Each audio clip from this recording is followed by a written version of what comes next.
Day special. नमस्कार, let's mic में आपका स्वागत है। डे स्पेशल के साथ मैं राखी जैन।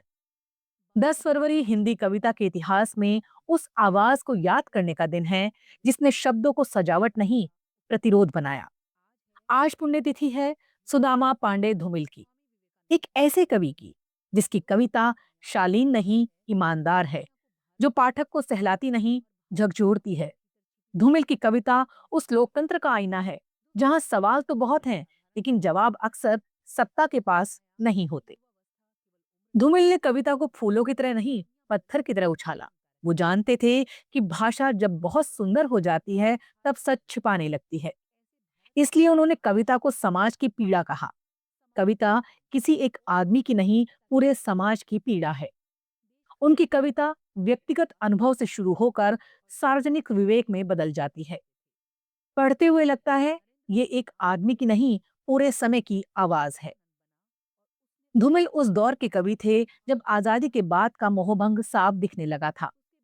संसद थी, संविधान था, चुनाव थे, लेकिन आदमी हाशिए पर था। इसी विडंबना को वो अपनी मशहूर कविता रोटी और संसद में दर्ज करते हैं। वो लिखते हैं, एक आदमी रोटी बेलता है, एक आदमी रोटी खाता है, एक तीसरा आदमी भी है जो ना रोटी बेलता है ना खाता है, वो सिर्फ रोटी से खेलता है। मैं पूछता हूं, ये तीसरा आदमी कौन है? मेरे देश की संसद मौन है। ये कविता केवल आर्थिक असमानता की नहीं, सत्ता संरचना की सर्जरी है। उनका सबसे चर्चित संग्रह संसद से सड़क तक हिंदी कविता का मील का पत्थर है। इसमें संसद पवित्र मंदिर नहीं, सवालों के कटघरे में खड़ी होती है। धूमिल लिखते हैं कि लोकतंत्र में जनता सबसे कम दिखाई देती है। एक ऐसा तमाशा जहां सत्ता का खेल चलता है और आम आदमी दर्शक बनकर रह जाता है। ये पंक्ति आज भी उतनी ही असहज है जितनी तब थी। धूमिल की भाषा उनकी सबसे बड़ी ताकत है। अखबार की, सड़क की, चाय की दुकान की बहस वो कविता को भद्र होने से बचाते थे। उनके लिए कविता का शिष्ट होना नहीं, जरूरी होना महत्वपूर्ण है। वे भाषा को गंवाने को तैयार थे। लोग जीवन की खुरदरी भाषा अपनाकर सत्ता की चिकनी भाषा के खिलाफ खड़े होने के लिए। धूमिल किसी पार्टी के प्रवक्ता नहीं थे, लेकिन पक्षधर जरूर थे। तटस्थता को वे अन्याय की साझेदारी मानते थे।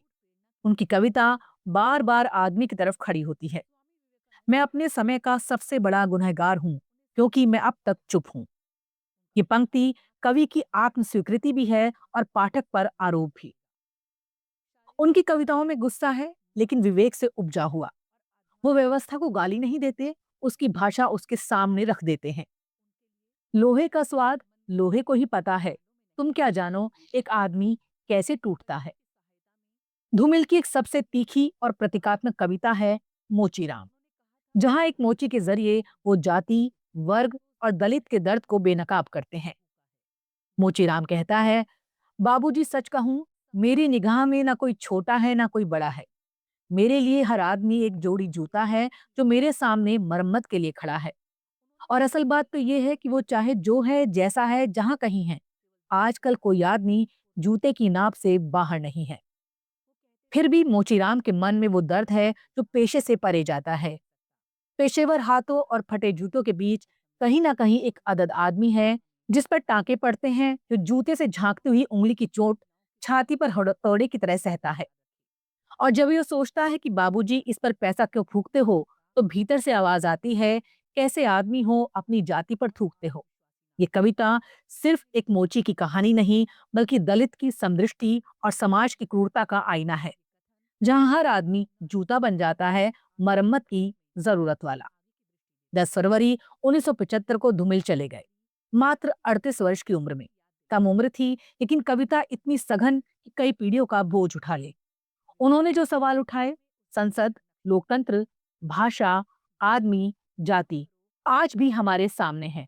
धूमिल की कविता समय से आगे नहीं भागती, समय के भीतर रहकर उसे कटघरे में खड़ा करती है। 10 फरवरी को धूमिल को याद करना अपनी भाषा, लोकतंत्र और समय से ईमानदार होने की कोशिश है, क्योंकि धूमिल की कविता चैन नहीं देती, और यही किसी कवि की सबसे बड़ी सफलता है।